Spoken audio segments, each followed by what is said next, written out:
मिलकर के प्रेम से बोले श्री संत श्रोमणी रविदास जी महाराज की।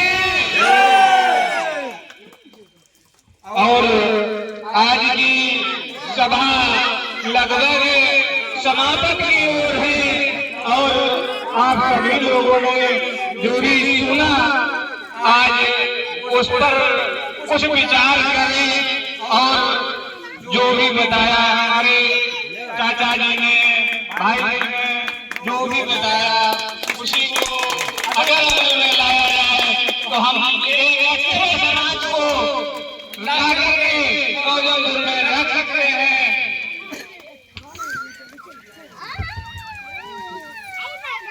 इसी के साथ हम बैठ जाओ रविदास की कहानी बताएंगे। बेटी चलो बैठो बैठो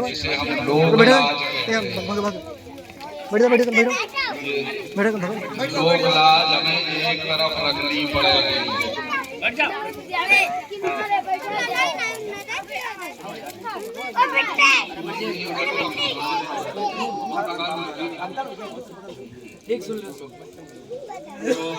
जिस समय हमारा रविदास जी का समय चल रहा था, ये बनारस के आसपास का क्षेत्र रहा है। उस समय वहाँ के राजा थे राजा अम्बिका, क्षत्रिय बिरादरी से थे। लेकिन जब इनके भक्ति की चर्चा शुरू हुई, इनका ऐश्वर्य इतना फैला, हर व्यक्ति के जवान पर रविदास जी का नाम चलने लगा।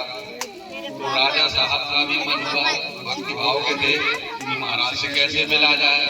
लेकिन अब वो तो राजा थे, उन्हें कोई डर भय तो था नहीं। ये क्या था, लोग ये छोटी जाति के हम जाएंगे तो लोग क्या सोचेंगे, लेकिन मन में आदर भाव था। तो फिर वो अंधेरे में शाम को निकले, वो संत जी के पास पहुंचे, पूरी बात बताई।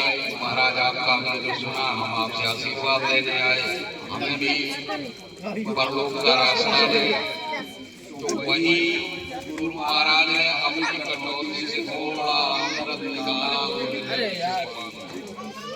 राजा ने वो हाथ में तो ले लिया अंजलि में। कभी का हमें क्या मिला दिया, हमारा धर्म नष्ट कर रहे। लेकिन भाव अच्छा था, तो वही ऐसे करके अपनी बाहों में फैला दिया। नीचे उनके कुर्ते जो कपड़ा पहने थे, जो जल था वो यहाँ सब लग गया। ठीक है, और ये लेके आप चले आए। अब आए तो सुबह उस कपड़े को उतार के एक धोबी के पास भेजा साफ करने के लिए। उसमें चमड़े जैसा दाग पड़ गया था, छूट नहीं रहा था।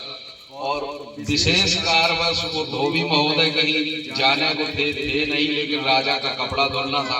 उनकी एक बिटिया थी, तो उन्होंने बताया बिटिया राजा साहब ने जैसे बहुत कायदे से साफ करना, दाग बिल्कुल न रहे। तो उस बेटी ने अपनी सामर्थ्यानुसार कपड़ा धोने का प्रयास किया, लेकिन उसका दाग नहीं छूट रहा था। तो उसने मुंह अपने दांतों से उसे खींचना शुरू किया। जब उसने दांतों से खींचा तो वो उसके अंदर खुद चला गया। तो वो उन्हें कटौती का लग रहा था, वो जिस हाथ से दे रहे थे वो सत्य क्या परमात्मा का रूप ही होते हैं सब। तो वो जब उसके अंदर चला गया तो वो तीनों कालों का उसे ज्ञान हो गया। अब वो ऐसी ऐसी बातें करने लगे कि लोग भ्रम रहे कि इसलिए भविष्य की बात है, पिछली बात है। उसके पिताजी ने पूछा ये कैसे हुआ, तो उसने बताया कि पिताजी जो राजा साहब का कुर्ता धोया था उसका अर्थ जो ही हमारे अंदर गया तो हमें सब कुछ भान हो गया। पुनः ये बात राजा को मिली। अब राजा बहुत पछताए, फिर दोबारा पहुंचे संत महोदय के चरणों में।